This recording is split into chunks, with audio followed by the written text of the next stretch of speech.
Hello दोस्तों, स्वागत है आपका national career defence academy Jaipur में। देखिए दोस्तों, आज मैं आपके लिए क्लास लेके आया हूँ इंग्लिश की।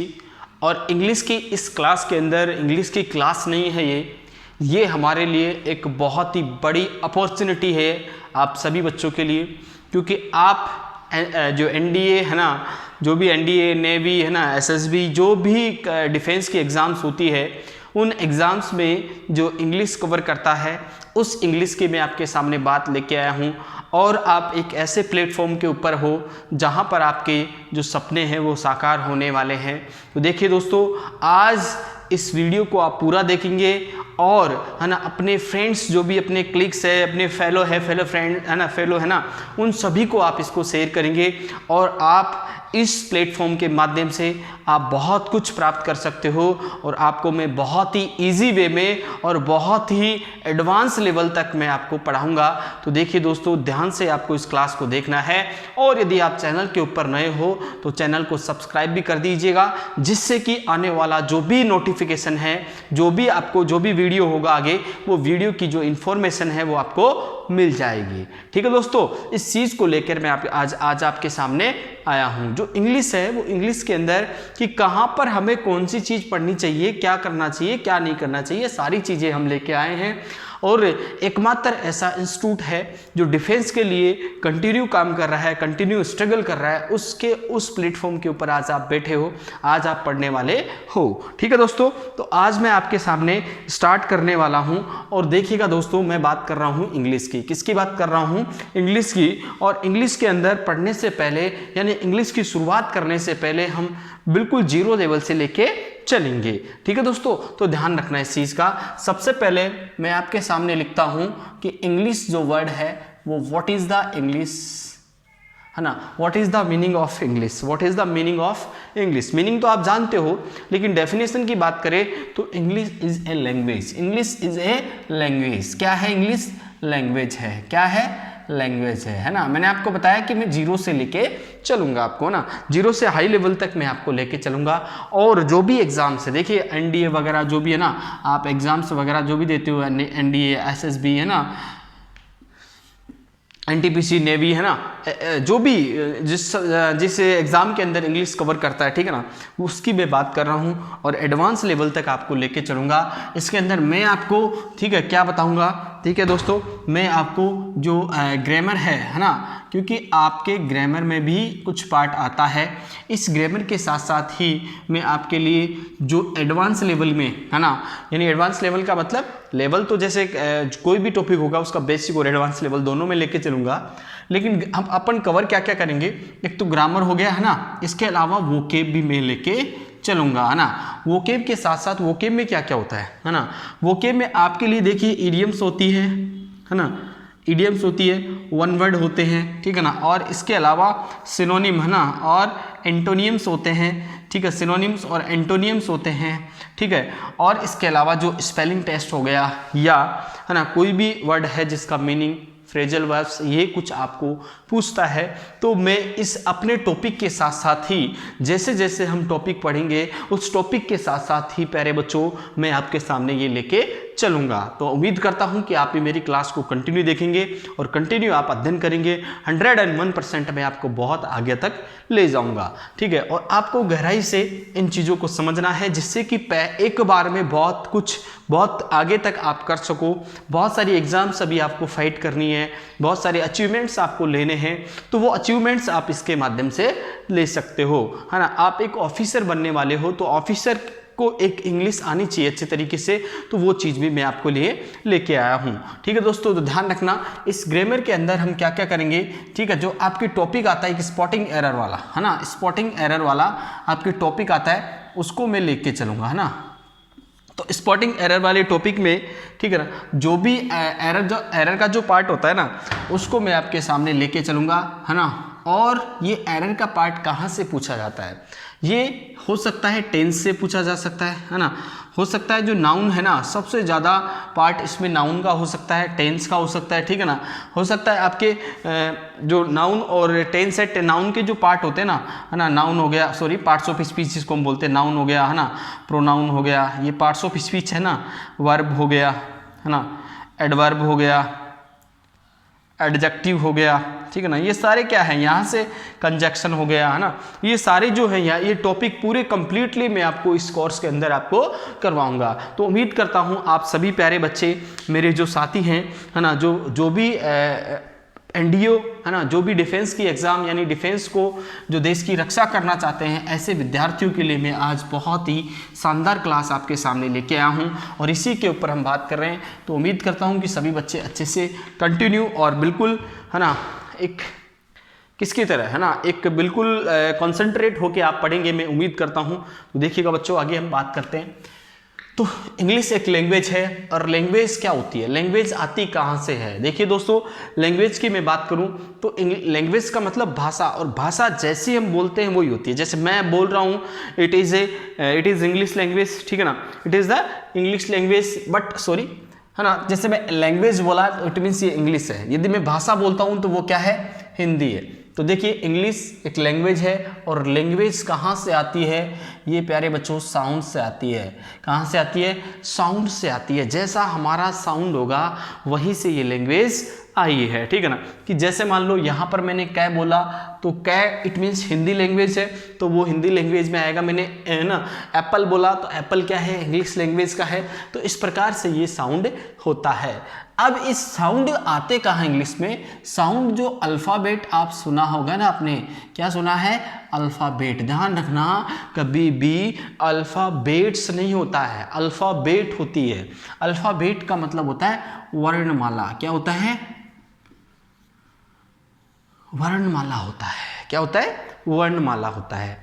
अब इस वर्णमाला को मैं आपके सामने डिफाइन करूंगा कि क्या होता है। देखिए यहाँ से क्वेश्चन तैयार होता है कि अल्फ़ाबेट्स, अब आप सोचते हो कि अल्फ़ाबेट, मैं आपसे क्वेश्चन करता हूँ कि अल्फ़ाबेट कितनी होती है, बताइए।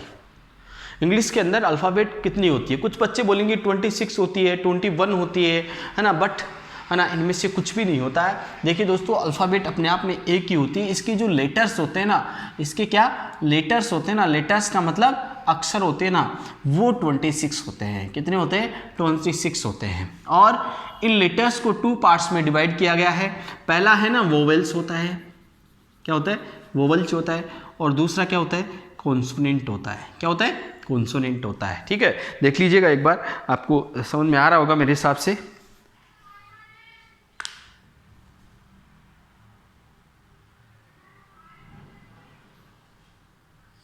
एक बार थोड़ा सा दिक्कत आ रही है इसके अंदर।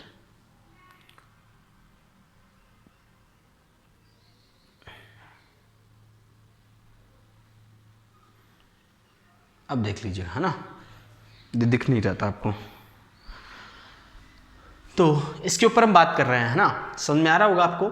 मैंने बात की कि इंग्लिश क्या होती है, एक लैंग्वेज होती है। और ये कहाँ से आती है, साउंड से आती है। और ये साउंड क्या होते हैं इंग्लिश के अंदर, ये साउंड्स को हम अल्फ़ाबेट कहते हैं। क्या कहते हैं, अल्फ़ाबेट कहते हैं।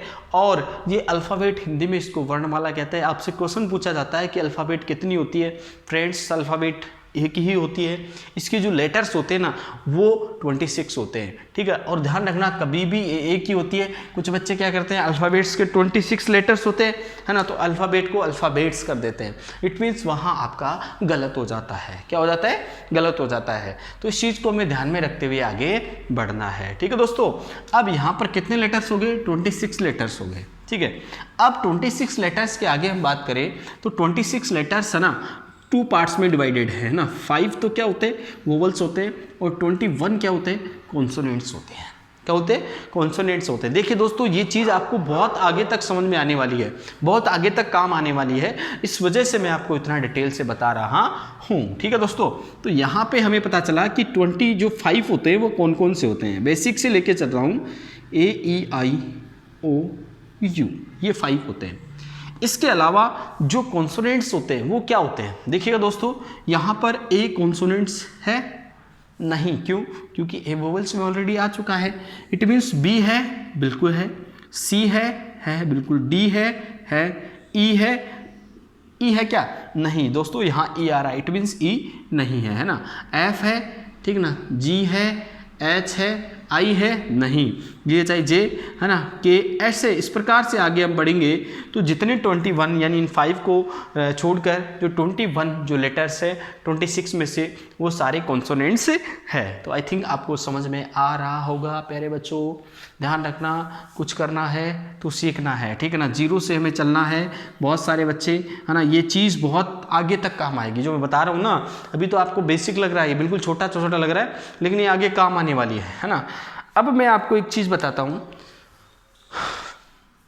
देखा होगा आपने यहाँ पर कॉन्सोनेंट्स है और वोवल्स है। मैं आपको बोलता हूँ, आप एक बार सोचिएगा, अब आप सोचिएगा कि मैं आपको एक चीज़ बताता हूँ कि आप अपना नाम ना इंग्लिश में सोचो, जो भी आपका XYZ जो भी नेम है वो नाम सोचो। अब पता लगाओ कि ये नाम है, इस नेम के अंदर आपको वोवल्स और कॉन्सोनेंट नज़र आ रहे हैं क्या? अरे बिल्कुल, इंग्लिश में तो होता ही यही है, वोवल्स और कॉन्सोनेंट ही होता है। आप किसी भी प्रकार की बुक उठा लो, उसमें इंग्लिश लिखा हुआ है क्या? उसके अंदर इन 26 लेटर्स के अलावा है ना क्या कुछ आपको नज़र आता है उसमें? नहीं दोस्तों। इस प्रकार से पूरी कहानी, इंग्लिश की कहानी इन 26 लेटर्स के ऊपर डिपेंड है। तो हमें क्यों ना इनके ऊपर ध्यान से इनको विश्लेषण, इनका बहुत अच्छे से हमें अध्ययन करना है, ठीक है दोस्तों। इसके बाद हम आगे बढ़ते हैं तो हमें पता चला, देखिए दोस्तों क्या पता चला कि इन वोवल्स और कॉन्सोनेंट्स से मिलकर क्या बनता है? वर्ड बनता है। क्या बनता है दोस्तों? वर्ड भी हो सकता है, वर्ड फ्रेज भी हो सकता है, ठीक है। इस चीज़ को हमें लेके चलना है। वर्ड क्या है? वर्ड एक यूनिट ऑफ लेटर्स होती है ना। वर्ड क्या होती है? Unit of letters, unit of letters, यानी इन अक्षरों की जो इकाई होती है ना वो ही होती है, और इसका कुछ मीनिंग होता है, कंप्लीट मीनिंग होता है ना, उसको हम बोलते हैं वर्ड है ना। ध्यान रखना इस चीज़ को। एग्जाम्पल मैं आपके सामने पेश करता हूं, जैसे मैंने लिखा बुक, क्या लिखा? बुक लिखा सॉरी बुक लिखा, पेन लिखा है ना, राइट लिखा, 3 वर्ड लिखे हैं है ना, WRIT, राइट। ये तीनों वर्ड आपको नजर आ रहे होंगे। बुक मीन्स पुस्तक होता है, पेन का मतलब पेन होता है, राइट का मतलब लिखना होता है, ठीक है। तो हमें पता चला कि बुक, पेन और राइट ये तीनों वर्ड हैं, और इन वर्ड्स की बात करें हम, ठीक है ना, तो ये वर्ड्स क्या हैं बताओ? इन वर्ड्स का मीनिंग है। अब मैं इन्हीं वर्ड्स को ऐसे लिख देता हूं,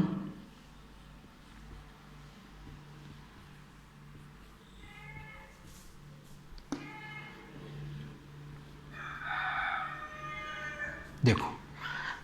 अब यहां देखो, बी यहां कॉन्सोनेंट है, ये वोवल्स है, के कॉन्सोनेंट है, पी कॉन्सोनेंट है, ई वोवल्स है, एन कॉन्सोनेंट है। इट मीन्स कॉन्सोनेंट तो है, वोवल्स भी है, लेकिन उनसे मिलकर जो यूनिट बनी है इसका मीनिंग है। इसका क्या है? मीनिंग है। लेकिन यहाँ नीचे मैं देखता हूँ, यहाँ भी वोवल्स है, ये भी कॉन्सोनेंट्स है, बट इनका मीनिंग नहीं है, तो इनका मीनिंग नहीं है तो ये वर्ड्स नहीं हो सकते, इनका मीनिंग नहीं है तो ये वर्ड्स नहीं हो सकते दोस्तों। तो हमें पता चला कि वर्ड हम उसी को बोलेंगे जिसका कोई मीनिंग होता है ना। अक्षरों की यूनिट तो होती है, यानी लेटर्स की यूनिट तो होती है, लेकिन इसका जब मीनिंग होगा तभी हम इसको वर्ड बोलेंगे, अदरवाइज हम वर्ड इसको नहीं बोल सकते, है ना। इस चीज़ को आपको, ये बात आपको समझ में आ रही होगी अच्छे से। मैं आपको बता देता हूँ एक बार कि तभी आप इसको वर्ड बोल सकते हो जब इसका कोई मीनिंग होगा, ठीक है दोस्तों। अब इसके बाद आगे बढ़ते हैं। इसके आगे की जो इकाई है उसको मैं लेके चल रहा हूं। इसके आगे की इकाई देखो, वर्ड हो गया। अब वर्ड के बाद में क्या होता है ना, ये तो अक्षर हो गई, ये वर्ड हो गया। इसके बाद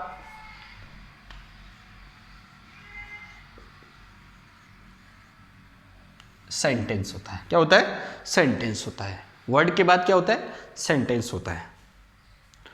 तो उस सेंटेंस को भी हम लेके चलेंगे। देखो सेंटेंस क्या होता है? A group of words which makes complete sense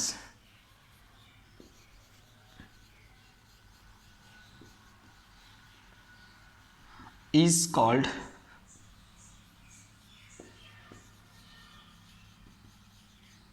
sentence. देखिए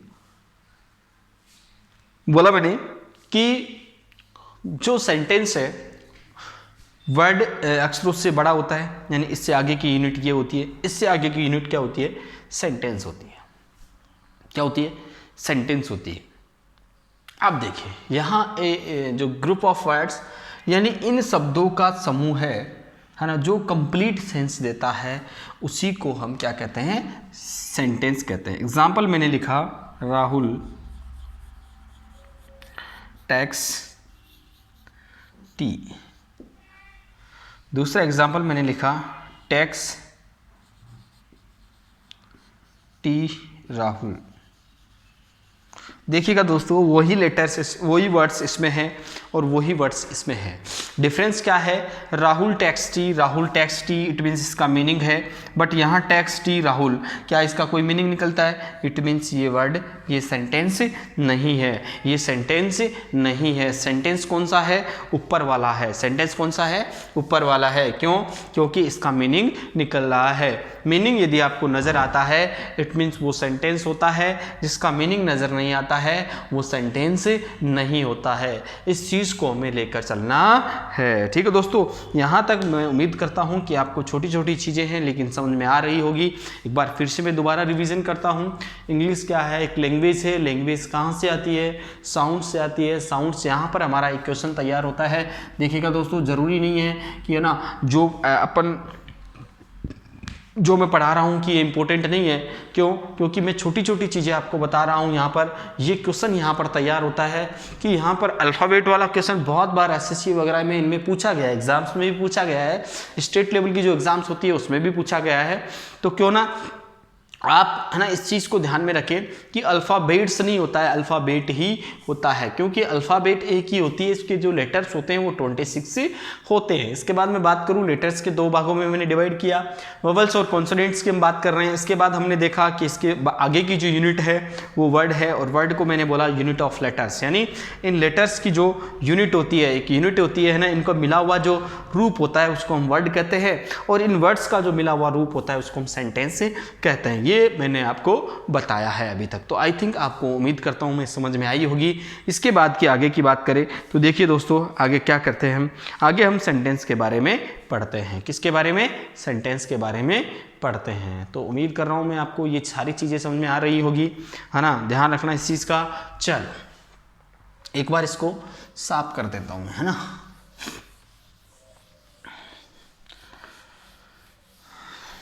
देखिए दोस्तों, हम जैसे ही हमारी क्लास कंटिन्यू होती है ना, तो मैं आपके लिए वोकेब वाला पार्ट भी लेके आऊँगा। कौन सा, वोकेब वाला पार्ट भी लेके आऊँगा। तो आप है ना पेशेंस रखें, है ना, पेशेंस बनाए रखें कि जो कुछ भी आपको मिलेगा आपकी एग्ज़ाम से रिलेटेड, आपके एग्ज़ाम्स को क्रैक कैसे किया जाता है, एग्ज़ाम्स को क्रैक कैसे करें, ये सारी चीज़ें मैं आपके सामने लेकर आऊँगा। यदि आपका मेरे ऊपर, यानी कमलेश है ना, मेरा नाम कमलेश है, कि मेरे ऊपर यदि आपका विश्वास है तो 101% आपके विश्वास को मैं है ना बहुत कुछ फ़ायदा होगा इस विश्वास करने का। तो देखिएगा दोस्तों, यहाँ हम बात कर रहे थे सेंटेंस की। अब इस सेंटेंस के आगे हम बढ़ते हैं, सेंटेंस के आगे हम बढ़ते हैं। तो सेंटेंस के आगे हमने बढ़ा कि सेंटेंस क्या होता है। सबसे पहले तो ये देखा, इसके बाद मैं बात करने वाला हूँ आपके सामने टाइप्स ऑफ सेंटेंस, है ना, क्योंकि ये काम की चीज़ है ना। Types of sentence, types of sentence, क्योंकि बेसिक चीज़ें हमें पता होनी चाहिए।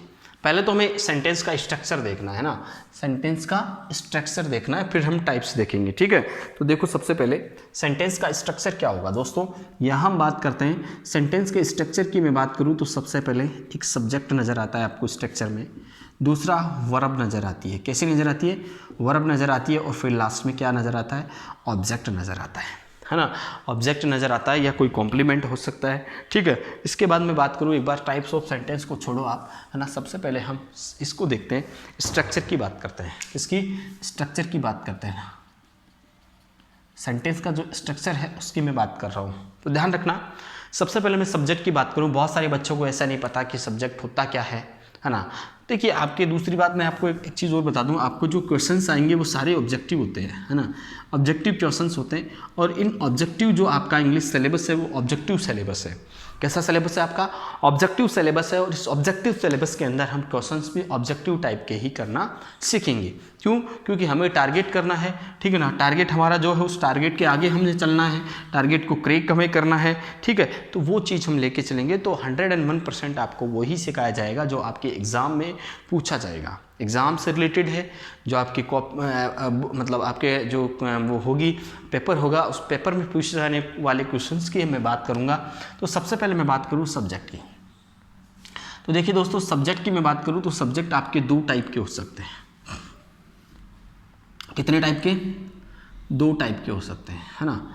एक तो सिंगुलर सब्जेक्ट हो सकता है। कौन सा? सिंगुलर सब्जेक्ट हो सकता है। और एक प्लूरल सब्जेक्ट हो सकता है। कौन सा? प्लूरल सब्जेक्ट हो सकता है। अब मैं बात करूँ सिंगुलर की और प्लूरल की, तो सिंगुलर क्या होता है और प्लूरल क्या होता है, इस चीज़ को मैं लेके चलूँगा। सिंगुलर जो एक होते हैं वो एक वचन में आते हैं। कहने का मतलब एक जो होता है, एक वचन कर्ता जो होता है, यानी जिस उस सब्जेक्ट को देखने के बाद हमें पता चले कि ये कोई एक ही व्यक्ति है या एक की कोई भी नाउन है एक ही, तो उसकी मैं बात करूँ, या एक ही प्रोनाउन है, तो वो सब्जेक्ट सिंगुलर होगा, है ना। एक के बारे में, जैसे ही हो गया, सी हो गया, इट हो गया, या किसी का नेम हो गया। इस नेम के अंदर बहुत सारे सब्जेक्ट इंक्लूड है। इसके अलावा बहुत सारे सब्जेक्ट आपको मिल जाएंगे। जैसे मैं बात करूं, आई को भी सिंगुलर ही माना गया है, आई को भी सिंगुलर ही माना गया है। ध्यान रखना इस चीज़ का कि जो सब्जेक्ट हैं वो सब्जेक्ट सिंगुलर हो सकते हैं या प्लूरल हो सकते हैं, सिंगुलर हो सकते हैं या प्लूरल हो सकते हैं। चलो तो देखते हैं आगे। तो मैंने बात की आपको सब्जेक्ट की कि सब्जेक्ट सिंगुलर हो सकता है या प्लूरल हो सकता है। सब्जेक्ट कैसा हो सकता है? सिंगुलर हो सकता है या प्लूरल होता है। यानी एक की बात करता है तो सिंगुलर होता है, और एक से अधिक की बात करता है, 2, 3, 4, 5 इनकी बात करता है आगे, तो वो प्लूरल होगा। इसके बाद देखो, इसमें आई का इस प्लूरल की बात करें तो यू को प्लूरल में ही माना जाता है ना। होता सिंगुलर भी है ये, लेकिन इसको यू को प्लूरल में ही माना जाता है। इसके साथ आने वाली जो हेल्पिंग वर्ब, जो मेन वर्ब है, वो प्लूरल ही आती है। We, you, we, they, etc. अब इस इटीसी का मतलब, इटीसी यहाँ पर ये गोडाउन का काम करता है। किसका काम करता है? गोडाउन का काम करता है। गोदाम जानते हो आप क्या होता है? एक तो शोरूम होता है। शोरूम के अंदर देखिए कुछ चीज़ें ऐसी होती है जो केवल दिखाने के लिए होती है, लेकिन नीचे जो गोडाउन होता है, उनका पीछे जो गोडाउन होता है, उसके अंदर जो पड़ा हुआ माल होता है वो बहुत सारा होता है, यानी उसके बारे में लोगों को पता नहीं होता है। तो वही चीज़ यहाँ पर है कि लोगों को केवल ये ऊपर ऊपर जो सब्जेक्ट्स लिखे हुए हैं, जो मैंने लिखवाया है ऊपर सब्जेक्ट है ना, उन सब्जेक्ट के बारे में ही पता है, आगे कुछ पता नहीं है। तो वो चीज़ मैं आपको बताने वाला हूँ। तो ध्यान रखना। आगे देखो, यहाँ हम बात करें तो देखिएगा फ्रेंड्स, प्लूरल की मैं बात कर रहा हूँ तो यू को प्लूरल माना गया है यहाँ पे, क्योंकि इसके साथ ये है सिंगुलर भी होता है कई बार। क्यों? क्योंकि जैसे मैं बोलूँ 50 बच्चे बैठे हैं, उनमें से मैं किसी का नाम बोलूँ you stand up, it means वो सिंगुलर है। और मैं सभी को बोलूँ you stand up, it means depend करता है वहाँ पर बोलने के ऊपर डिपेंड करता है कि आप सिंगुलर के लिए बोल रहे हो या प्लूरल के लिए बोल रहे हो। तो इस चीज़ को आप ध्यान में रखना है, ठीक है दोस्तों। इसके बाद देखो आगे, है ना। अब इसके अलावा जैसे मैं लिख दिया, मैंने पीपल लिख दिया, चिल्ड्रन लिख दिया, है ना, स्टूडेंट्स लिख दिया, है ना, बुक्स लिख दिया, etc। बहुत सारे होते हैं, ऐसे क्या बहुत सारे नाम रटना थोड़ी है, हमें समझना है, ठीक है ना। यानी जो एक से अधिक नज़र आता है उसको प्लूरल कहा जाता है, और जो एक होता है जिसमें एक की बात होती है वो सिंगुलर होता है। अब देखिएगा फ्रेंड्स, यहाँ आई का थोड़ा लफड़ा है इसके अंदर। आई का लफड़ा क्या है, ये क्या करता है, कभी कभी सिंगुलर में भी रहता है, और यानी कहने का मतलब इसके साथ जो आने वाली जो हेल्पिंग वर्ब है वो हेल्पिंग वर्ब या सिंगुलर वर्ब है ना, सिंगुलर वर्ब भी हो सकती है या प्लूरल वर्ब भी हो सकती है। अब वर्ब का मतलब हेल्पिंग वर्ब या मेन वर्ब जो भी है। क्यों? क्योंकि कभी कभी सिंगुलर में भी आता है ये, और कभी कभी प्लूरल में भी आता है। जैसे आई के साथ हम एम लगाएंगे, है ना, तो वहाँ पर हमें समझ में आया कि ये आई के साथ अलग ही पार्ट बना रहा है अपना। आई के साथ वोज लगेंगे तो पता चला हमें सिंगुलर है, ठीक है ना। तो ध्यान रखना इस चीज़ का। हैज और हैव के अंदर हैव जो प्लूरल के साथ आता है उसके साथ हम हैव लगाएंगे आई के साथ, तो वहाँ प्लूरल का काम करता है। यानी इसके साथ आने वाली जो हेल्पिंग वर्ब है वो कभी हेल्पिंग वर्ब या मैन वर्ब, ठीक है ना, वो कभी सिंगुलर आ सकती है और कभी प्लूरल आ सकती है। इस चीज़ को हमें ध्यान में रखना है, ठीक है दोस्तों। चलो ठीक है, ये समझ में आया होगा मेरे हिसाब से। आपको ध्यान रखना ये चीज़ें बहुत आगे तक काम आती है। यदि बच्चे यहीं अटक गए इट मीन्स आगे नहीं समझ पाएंगे। यदि आपको कोई दिक्कत है इसके अंदर तो आप कमेंट कर सकते हैं मुझे ना, और जो मेरे व्हाट्सअप नंबर है वो आप लिख सकते हो, उस पर भी आप कर सकते हो, है ना, और मैं कमेंट में डाल दूँगा आपको, है ना। ये मेरे व्हाट्सअप नंबर है, इससे कोई भी क्वेरीज आपकी है तो आप यहाँ पर डाल सकते हो अपना नेम, है ना, और जो भी है क्लास जो भी आपकी है या आपकी जो डिटेल्स आप भेज दो कि सर मेरा ऐसा समय तैयारी कर रहा हूँ, उसके अंदर आप मैंने पढ़ा था और इसके अंदर ये प्रॉब्लम मुझे आई तो इसकी सॉल्यूशन आप मुझे बता दो। तो ये सारी चीज़ें आपको लेके चलनी है। इसके बाद देखो वर्ब की हम बात करते हैं। किसकी बात करते हैं? वर्ब की। वर्ब वैसे अपने आप में बहुत बड़ा टॉपिक है, बहुत बड़े का मतलब इसको डिटेल से पढ़ेंगे तो हम, लेकिन यहाँ जो आएगा वो हम बात करें या तो हेल्पिंग वर्ब हो सकती है या हमारी मैन वर्ब हो सकती है ना। हेल्पिंग वर्ब अकेली नहीं आएगी, मैन वर्ब अकेली आ सकती है। समझ रहे मेरी बात को? जैसे मैं लिखूँ आई प्ले, है ना, इसके साथ हेल्पिंग वर्ब नहीं आई, है ना, लेकिन मैं ऐसे लिखूँ आई डिड,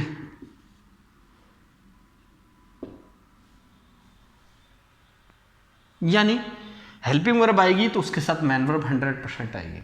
जरूरी नहीं है कि मैन वर्ब आए तब हेल्पिंग वर्ब आए। मैन वर्ब आ रही है, हेल्पिंग वर्ब आए नहीं है ये ज़रूरी नहीं है, लेकिन हेल्पिंग वर्ब आ गई तो उसके साथ मैन वर्ब 101% आएगी। तो इस चीज़ को ध्यान में रखना है। अब हेल्पिंग वर्ब क्या होती है, मैन वर्ब क्या होती है, ये हम आगे पढ़ेंगे, लेकिन फिर भी मैं आपको एक ब्रीफली, है ना, ब्रीफली आपको मैं बता देता हूँ। आपने देखा होगा डू और डस, वो हेल्पिंग वर्ब होती है। हैज़ और हैव, इज़ आर एम, ठीक है ना, इज़ आर एम, ये सारी हेल्पिंग वर्ब्स होती है ना। प्रेजेंट टेंस में जो हम पढ़ेंगे डिटेल्स में आपको बता दूंगा। मैन वर्ब की बात करूँ तो प्ले एक्शन है, प्ले क्या है, एक्शन है, ठीक है ना। गो एक्शन है यानी मैन वर्ब है, ठीक है ना। लाफ LAUGH लाफ, है ना। स्लीप, है ना, और राइट, मैक, है ना, ये सारी क्या है, मैन वर्ब्स हैं। अब इन मैन वर्ब्स की बात करें तो ये मैन वर्ब्स है ना, हो सकती है। अब ये मैन वर्ब्स आपको कहीं पर नज़र आती है तो ये मैन वर्ब है, ये क्या है, हेल्पिंग वर्ब है। तो इस प्रकार से सब्जेक्ट होता है, एक सब्जेक्ट सिंगुलर हो सकता है, प्लूरल हो सकता है, उसी के अकॉर्डिंग हेल्पिंग वर्ब का यूज़ करेंगे, मैन वर्ब का यूज़ करेंगे। और अब यहाँ ऑब्जेक्ट की बात करें तो ऑब्जेक्ट एक तो डायरेक्ट ऑब्जेक्ट होता है, एक इनडायरेक्ट ऑब्जेक्ट होता है। डायरेक्ट ऑब्जेक्ट और इनडायरेक्ट ऑब्जेक्ट, है ना, सजीव और निर्जीव। ये निर्जीव होता है और ये सजीव होता है, नहीं लिविंग और नॉन लिविंग, दो सब्जेक्ट होते हैं। उन सब्जेक्ट्स की यहाँ पर बात हम करते हैं। तो एक बार आप इसको देख लीजिएगा, स्क्रीनशॉट ले लीजिएगा। यदि आपको समझ में आ गया तो हम आगे बढ़ते हैं।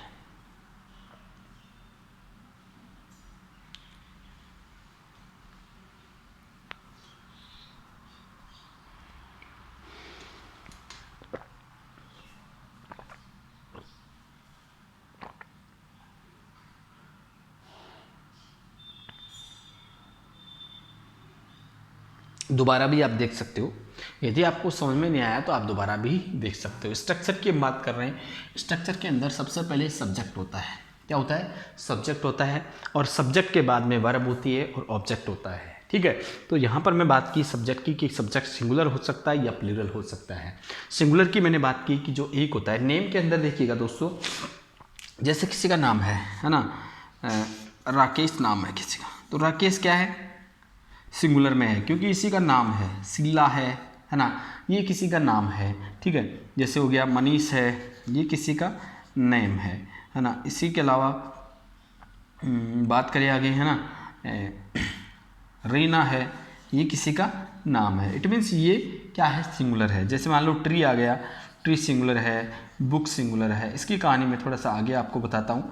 तो ये सारे सिंगुलर सब्जेक्ट्स ही है। तो ध्यान रखना इन चीज़ की कि कहाँ पर हम सिंगुलर सब्जेक्ट मानेंगे, कहाँ पर प्लूरल सब्जेक्ट मानेंगे, ठीक है ना। और भी मैं आपको बता देता हूँ, है ना। इन चीज़ों को भी आपको ध्यान में रखना है ना। आपको देखिए जो पार्ट्स ऑफ स्पीच के अंदर, यदि आपने अच्छे से पार्ट्स ऑफ स्पीच पढ़ा है ना, पार्ट्स ऑफ स्पीच आप जानते होंगे, तो 101% आपकी इंग्लिश ग्रामर है वो आपकी कवर होती है ना। कहने का मतलब 100 तो नहीं मानेंगे, लेकिन 80% आपके जो क्वेश्चंस हैं वो सोल्व होते हैं। इसके अलावा जो उसी के अंदर हम सब्जेक्ट वर्ब एग्रीमेंट आ जाता है, टेंस हमने पढ़ लिया है ना, तो वॉइस पढ़ लिया, नरेशन पढ़ लिया, ये सारी चीज़ें जो भी एग्जाम्स में आपके पूछी जाती है उनकी हम बात करेंगे। तो हमने बात की सबसे पहले सब्जेक्ट स्ट्रक्चर की बात की। स्ट्रक्चर के आगे हम बढ़ते हैं आज। देखो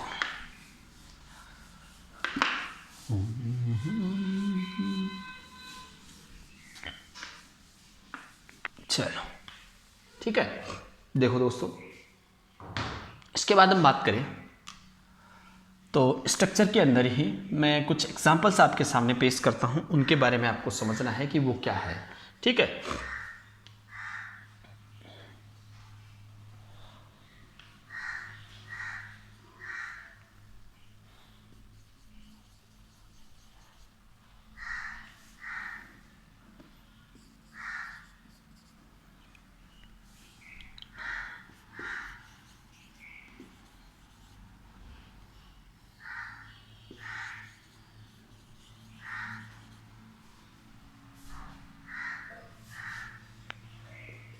चलो यहाँ पर आपको मैं एक डिटेल से सॉल्यूशन बताने वाला हूँ कि कई बार बच्चों के बहुत ज़्यादा कन्फ्यूजन हो जाता है यहाँ पर। चलो, राहुल एक वचन, देखिए सिंगुलर के लिए एस लगाऊंगा और प्लूरल के लिए पी लगाऊंगा। मोहन सिंगुलर, दे प्लूरल और वी प्लूरल, सबको बता दिया मैंने। Play man verb, cook man verb, go man verb, play man verb, ठीक है। इसके अलावा मैं आपके सामने लिखता हूँ यहाँ बुक, ठीक है ना, और इसके अलावा मैं लिखता हूँ पेन्स, है ना। इसके अलावा मैं लिखता हूँ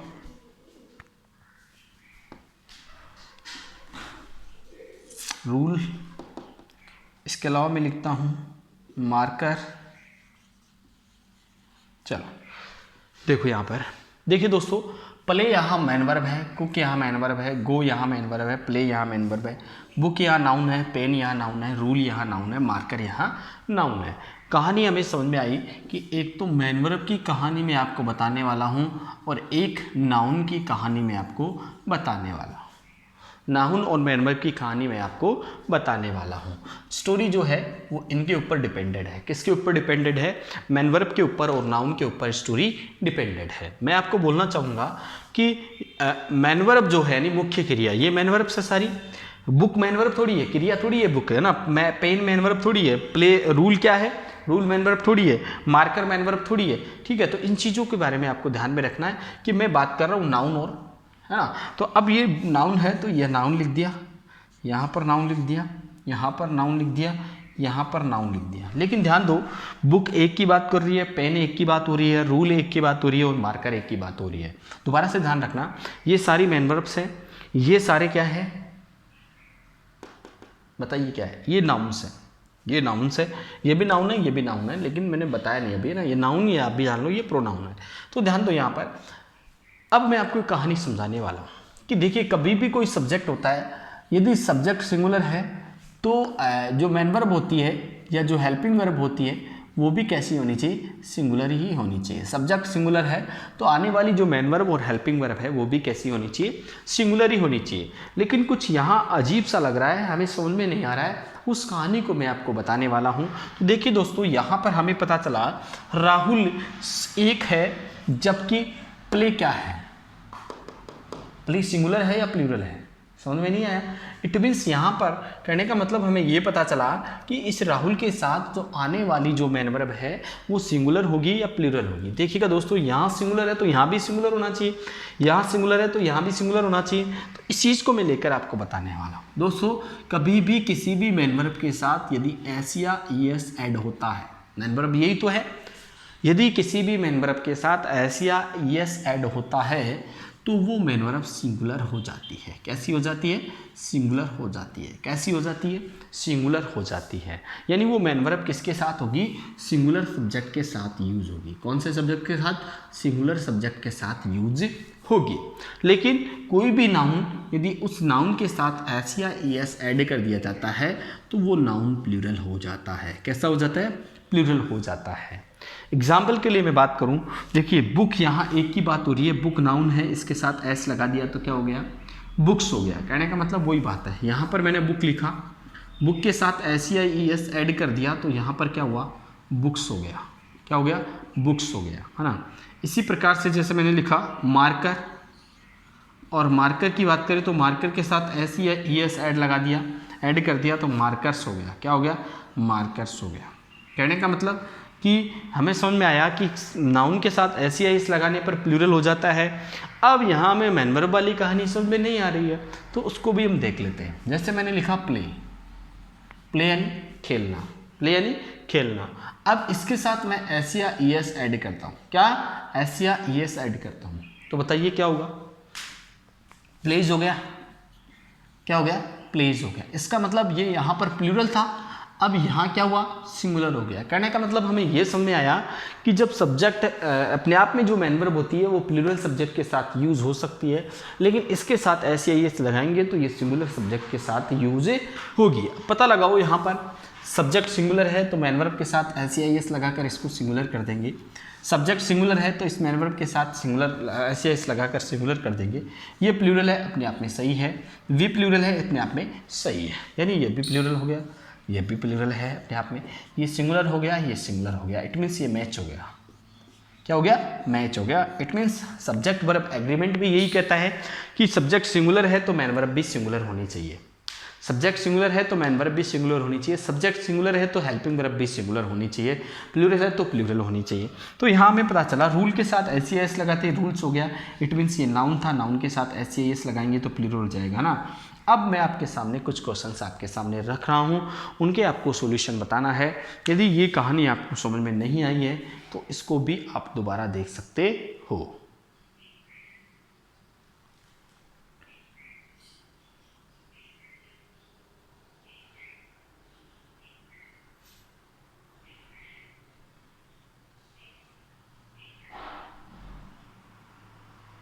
आ गया होगा समझ में? चलो इसके आगे कुछ और चीज़ें लेके चलते हैं हम। कर दूँ साफ इनको?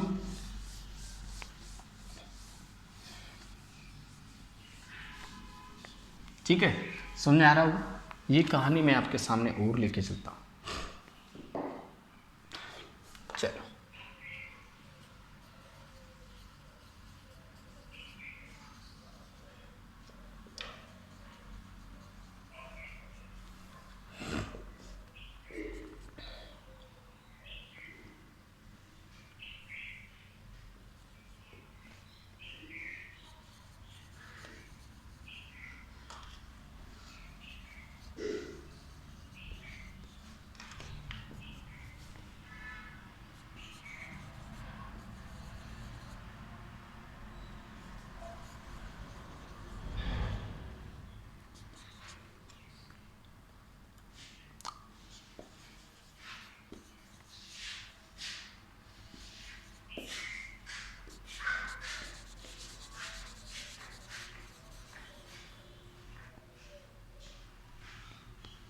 कुछ एग्जाम्पल 100 लिख रहा हूँ मैं, उनको भी आप देख लो।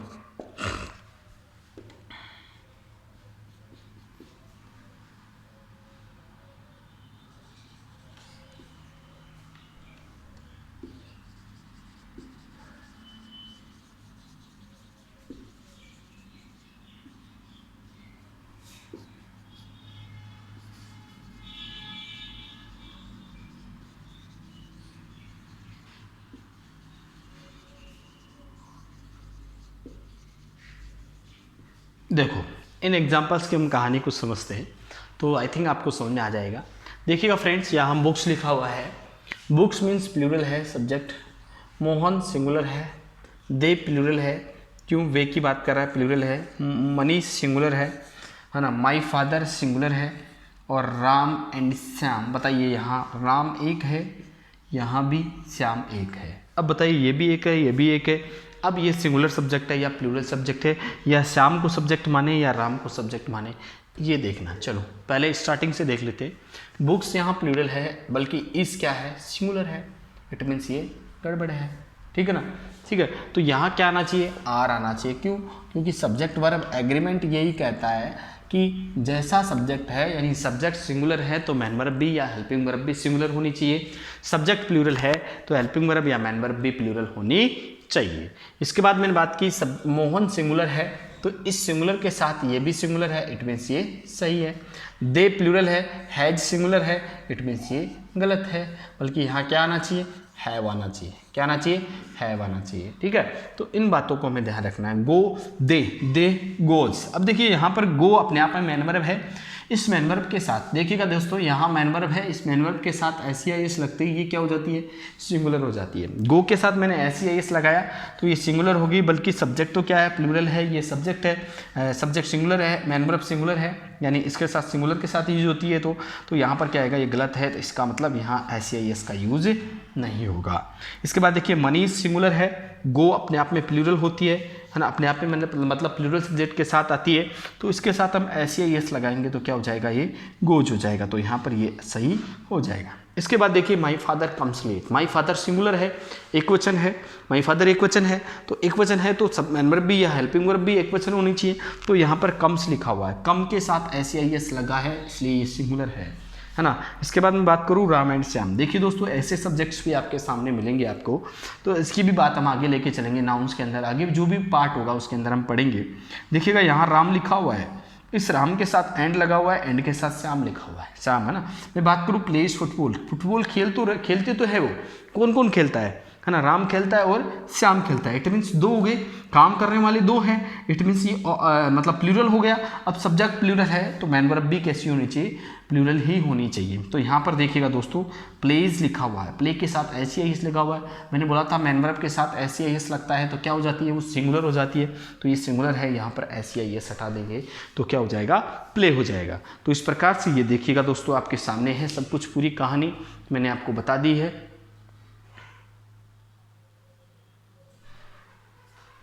यानी कहने का मतलब ये मैंने बेसिक चीज़ें आपको बता दी है। चलो इसके बाद वो देख लेते हैं थोड़ा, ये था सेंटेंस का स्ट्रक्चर कि सेंटेंस में क्या क्या हो सकता है, क्या क्या नहीं हो सकता है, सारी चीज़ें मैंने आपको बता दी हैं। और भी कोई दिक्कत है तो मैं जैसे जैसे टॉपिक चलेगा हमारा उस टॉपिक के अंदर मैं आपको बता दूंगा। ठीक है, तो ये चीज़ आपको समझ नहीं आती है तो एक बार आप देख ले, दोबारा देख ले, पॉज करके देख ले, है ना, और नोट्स भी बनाते रहें जिससे कि आपको समझ में आ जाए। अब हम बात कर रहे थे टाइप्स ऑफ सेंटेंस की, किसकी बात कर रहे थे, टाइप्स ऑफ सेंटेंस की, टाइप्स ऑफ सेंटेंस की हम बात कर रहे थे। टाइप्स ऑफ सेंटेंस के अंदर पहला जो टाइप है वो क्या होता है, इसके जो मुख्य टाइप होते हैं उन टाइप्स को मैं लेके चलूँगा आपके सामने। यानी हमारे जो जिसके एग्ज़ाम में या हमारे जो टॉपिक्स हैं उन टॉपिक्स में जो जो कवर होगा वो चीज़ मैं आपको अभी से बता रहा हूँ, तो ध्यान रखना इस चीज़ का। कौन सा होता है, पहला जो सेंटेंस होता है वो अजरेटिव सेंटेंस होता है, उसकी कहानी हम धीरे धीरे लेके चलते हैं, डिटेल से हम बाद में पढ़ेंगे। अजरेटिव सेंटेंस को अब यहाँ पर ये दो टाइप से होता है। कितने टाइप का होता है अजरेटिव सेंटेंस, दो टाइप का होता है। एक तो सिंपल हो सकता है, कैसा हो सकता है, सिंपल हो सकता है, या नेगेटिव हो सकता है। कैसा हो सकता है, नेगेटिव हो सकता है। इस सिंपल को हम अफर्मेटिव भी कहते हैं, क्या कहते हैं, अफर्मेटिव भी कहते हैं। ध्यान रखना इस चीज़ का, ये अफर्मेटिव भी होता है, और सीधी सीधी बात करें तो ये सब्जेक्ट से शुरू होता है, सब्जेक्ट से शुरू होता है। किससे स्टार्ट होता है, सब्जेक्ट से स्टार्ट होता है, उसी को हम अजरेटिव सेंटेंस कहते हैं।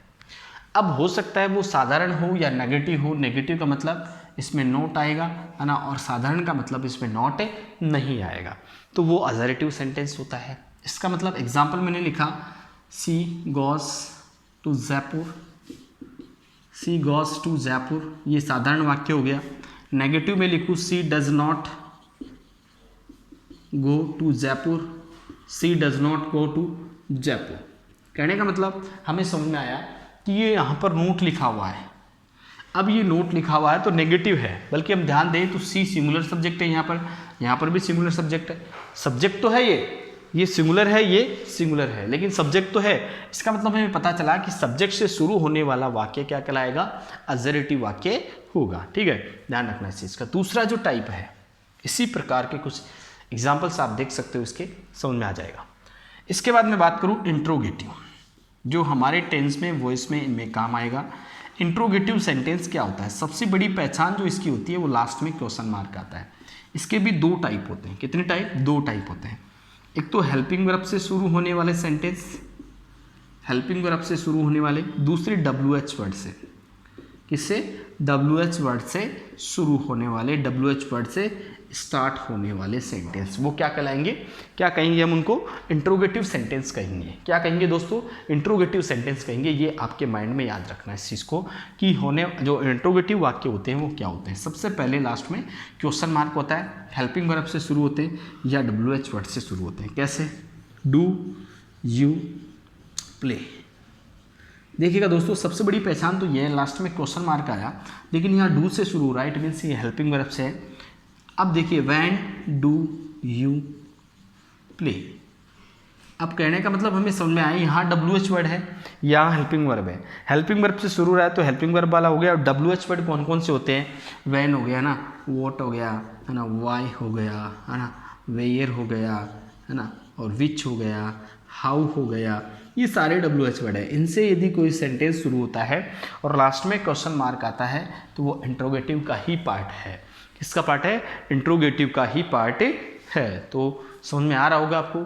टाइप्स ऑफ सेंटेंस की हमने बात की है, और टाइप्स ऑफ सेंटेंस के अंदर जो पहला टाइप है ना, एक बार दोबारा से बताता हूँ मैं। टाइप्स ऑफ सेंटेंस के अंदर पहला जो टाइप है, इसको अजरेटिव सेंटेंस बोलते हैं। अजरेटिव दो सबसे बड़ी पहचान होती है, ये सब्जेक्ट से शुरू होते हैं। ये सब्जेक्ट से थोड़ी शुरू हो रहे हैं, इट मीन्स यही सब्जेक्ट से शुरू होता है ना, सब्जेक्ट से शुरू होता है, लेकिन एक नेगेटिव हो सकता है, सिंपल साधारण होगा जिसमें नोट वगैरह कुछ भी नहीं आएगा है ना, और नेगेटिव होगा उसके अंदर नोट आएगा तो नेगेटिव हो जाएगा वो। ठीक है दोस्तों, इंट्रोगेटिव की बात करें तो लास्ट में क्वेश्चन मार्क आएगा, हेल्पिंग वर्ब से या WH वर्ड से शुरू होता है। दो टाइप के ये होते हैं। ठीक है, इसके बाद देखो, देख लेना, आप दोबारा देख लेना इसको। तीसरा जो टाइप है उसकी बात मैं लेके चलता हूँ आपके सामने, है ना। ये बेसिक चीज़ें हैं, इन चीज़ों को आपको समझ में आना है, तब जाके आप आगे चल सकते हो, आगे बढ़ सकते हो। चलो, तीसरा जो टाइप है उसकी मैं बात कर रहा हूँ। तीसरा जो टाइप है वो इम्पेरेटिव है। Imperative sentence. कैसे sentence? Imperative sentence. Imperative sentences ये 4 टाइप के होते हैं। पहला जो टाइप होता है, इनके अंदर मैन वर्ब की फर्स्ट फॉर्म से स्टार्ट होते हैं। मैंने आपको बताया था मैन वर्ब की फर्स्ट फॉर्म से स्टार्ट होने वाले। किससे स्टार्ट होते हैं? मैन वर्ब की फर्स्ट फॉर्म से स्टार्ट होने वाले। अब मैन वर्ब आपने मैन वर्ब बता दी मैंने पहले क्या होती है। जैसे मान लो है ना, गो हो गया, प्ले हो गया, जो भी आप एक्शन करते हो ना, रीड हो गया, स्टडी हो गया है ना, टेक हो गया, ब्रिंग हो गया है ना, और भी XYZ बहुत सारे वर्ब्स होती है ना, वॉच हो गया, ETC, ये सारे मैन वर्ब्स है। यदि इनसे कोई सेंटेंस स्टार्ट होता है, इट मीन्स वो क्या होता है? मैन वर्ब की फर्स्ट फॉर्म से स्टार्ट होने वाला होता है, और फर्स्ट फॉर्म से स्टार्ट होता है तो वो कैसा होता है? इम्पेरेटिव होता है। दूसरा जो टाइप होता है इसका, वो डोंट या डू से शुरू होने वाले वाक्य। डोंट या डू से शुरू होने वाले वाक्य भी क्या कहलाते हैं? यानी इन्हीं का नेगेटिव रूप क्या होता है? जैसे मैं बोलूँ गो देयर, बट ऐसे बोलूँ डोंट गो देयर, तो इसका मतलब इसी का नेगेटिव फॉर्म भी हम ले सकते हैं, डोंट गो देयर। ऐसा सेंटेंस आपको नज़र आता है तो वो क्या होगा? Do come here. ऐसा सेंटेंस होगा तो इम्पेरेटिव होगा। इसी प्रकार के कुछ एग्जांपल इनमें से भी दे सकता हूँ। गो देयर है ना, ओपन द डोर, ओपन का मतलब खोलना, द डोर का मतलब ऑब्जेक्ट। कहने का मतलब मैन वर्ब की फर्स्ट फॉर्म से शुरू हो रहा है तो वो सेंटेंस कैसा होगा? इम्पेरेटिव होगा। डू या डोंट से शुरू होगा तो भी कैसा होगा? इम्पेरेटिव होगा। तीसरे की मैं बात करूँ तो तीसरा प्लीज़ और काइंडली से। कोई सेंटेंस प्लीज़ और काइंडली से शुरू हो रहा है, इट मीन्स वो सेंटेंस भी कैसा होगा, इम्पेरेटिव होगा। जैसे सेंटेंस लिखा please give me a pen, please give me a pen, it means ये कैसा वाक्य है, कैसा सेंटेंस है, ये इम्पेरेटिव सेंटेंस है। चौथी की मैं बात करूँ तो लेट से स्टार्ट होने वाले वाक्य, let him go, let him go, वो वाक्य कैसा होगा, इम्पेरेटिव वाक्य होगा। तो इस प्रकार से मैंने इम्पेरेटिव वाक्य के 4 टाइप है, वो टाइप मैंने आपको बता दिए हैं। ध्यान रखो इस चीज़ का। सबसे पहले मैं बात करूँ टाइप्स ऑफ सेंटेंस की, तो इम्पेरेटिव सेंटेंस होते हैं। इम्पेरेटिव सेंटेंस के अंदर मैन वर्ब की फर्स्ट फॉर्म से शुरू होने वाले वाक्य, go, play, read, study, take, bring, ये यानी मैन वर्ब्स है, इनसे कोई सेंटेंस शुरू होता है तो वो इम्पेरेटिव कहलाता है। डोंट या डू से शुरू होने वाले वाक्य, वो भी इम्पेरेटिव वाक्य होते हैं। प्लीज़ और काइंडली से शुरू होने वाले वाक्य भी इम्पेरेटिव होते हैं। लेट से शुरू होने वाले वाक्य भी इम्पेरेटिव होते हैं। आज तक आपको पता नहीं होगा ये सेंटेंसेस कहाँ पर आप मिलते हैं। दूसरी बात, ये प्रेजेंट इंडेफिनिट से, सारे सेंटेंसेस प्रेजेंट इंडेफिनिट से बनते हैं, है ना। देखा होगा आपने, प्रेजेंट इंडेफिनिट नज़र आते हैं इसके अंदर। तो ऐसा भी कहा जाता है कि इंपेरेटिव सेंटेंसेस प्रेजेंट इंडेफिनिट से ही बनते हैं। ठीक है दोस्तों। इसके बाद मैं बात करूँ आगे, तो ये ध्यान रखना इन चीज़ कि कौन कौन से सेंटेंसेस होते हैं, सारी चीज़ें मैं आपके सामने बता चुका हूँ। एक बार दोबारा देख लेना। कोई भी क्यूरी है तो व्हाट्सअप नंबर मैंने दे दिए हैं, उनके ऊपर भी आप मुझे मैसेज कर सकते हो, मैं उसका सॉल्यूशन आपको बता दूंगा, है ना। चलो, ये तीसरा टाइप था। चौथा टाइप जो है वो होता है ऑप्टेटिव सेंटेंसेस। ऑप्टेटिव का मतलब ऐसे वाक्य जो में से शुरू होते हैं। दूसरी बात, इनके अंदर, है ना, ब्लेस, विश, कर्स, है ना, कर्स और प्रे आदि का जो भाव होता है उनको ऑप्टेटिव वाक्य कहते हैं ना। जैसे मैं गॉड ब्लेस यू, भगवान आपको आशीर्वाद प्रदान करे, यानी मैं से स्टार्ट होने वाले वाक्य भी क्या कहलाते हैं, ऑप्टेटिव वाक्य कहलाते हैं, है ना। May you live long, may you live long, और इसके अंदर भाव कैसा होता है ना, कैसा भाव होता है, विश का, कर्स का, ऐसा कुछ भाव होता है ना। तो ये होता है ऑप्टेटिव वाक्य। पांचवा जो है वो एक्सक्लेमेटरी वाक्य होता है। कौन सा होता है, एक्सक्लेमेटरी वाक्य होता है। और इस एक्सक्लेमेटरी वाक्य की मैं बात करूं तो ये एक्सक्लेमेटरी वाक्य, इसकी पहचान जो है वो क्या है, इसमें एक तो एक्सक्लेमेशन वाला मार्क आता है। क्या आता है, एक्सक्लेमेशन वाला मार्क आता है, यानी एक ऐसा मार्क आता है उसको हम एक्सक्लेमेशन मार्क कहते हैं। दूसरी बात, ऐसे वाक्यों के अंदर कुछ ऐसे वर्ड्स भी आपको नज़र आते हैं, हुर्रे हो गया, है ना, ओ हो गया, फाई हो गया, है ना, ऐसा कुछ, अलास हो गया, ब्रेवो हो गया, है ना, वोट हो गया, हाउ हो गया, है ना, आउच हो गया, इसके अलावा ओ हो गया, ठीक है ना, और इटीसी, बहुत सारे ऐसे वर्ड्स हैं जो वहाँ पर आते हैं। तो वो वाक्य कैसा होगा, एक्सक्लेमेटरी सेंटेंस होगा। जैसे मैंने लिखा अलास ही हैज़ डाइड, है ना। कहने का मतलब अलास क्या सेंस देता है, अलास दुख का सेंस देता है, सोरो का सेंस देता है, हुर्रे किसका सेंस देता है। इस प्रकार से ये सारी सेंटेंसेस के टाइप मैंने आपको बता दिए हैं। तो हमें ध्यान रखेंगे कि सेंटेंसेस के टाइप कौन कौन से होते हैं, देख लीजिएगा एक बार, फिर उसके बाद हम आगे बढ़ते हैं।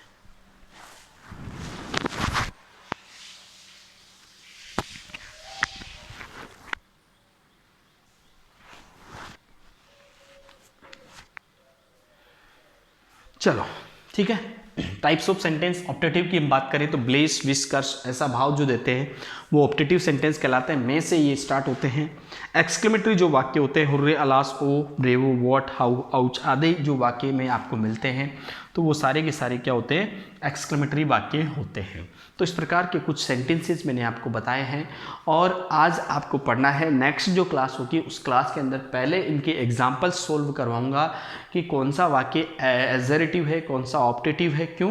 क्योंकि ऐसे क्वेश्चंस आपको पूछे जाते हैं, इनसे रिलेटेड कि आपको पता होना चाहिए। समझने के लिए ग्रामर जो आगे है, आगे हम पढ़ेंगे, उसको समझने के लिए हमें ये सारी चीज़ें अब ज़रूरत पड़ेगी।